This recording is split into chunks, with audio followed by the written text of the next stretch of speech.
How to share Android internet connection via PC using USB cable. Hello everybody, welcome back to our channel. Today in this video we will guide you on how we can share our Wi-Fi from our mobile device to PC using an Android device. So let's go on with the process on how we can do so. But before that, don't forget to hit the like, share and subscribe icon.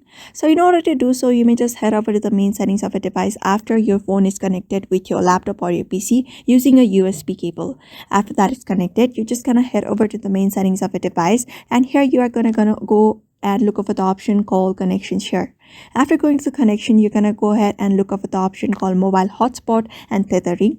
Just click on it and you are able to find this option called USB tethering. This option can be enabled if you have already connected your USB with your laptop or PC. After that, you're just gonna go ahead and turn on this option. What that does is it shares your phone's internet connection with your laptop or PC using a USB. So you're just gonna go ahead and usually add a network to your device or your PC that you normally do, like how you normally add a Wi-Fi network to your device. Go ahead and do so. After that, the internet will be connected onto your device. So that's how you basically share your internet connection in your laptop or PC using your Android device. So therefore, I hope this video was helpful to you and thank you for watching this video.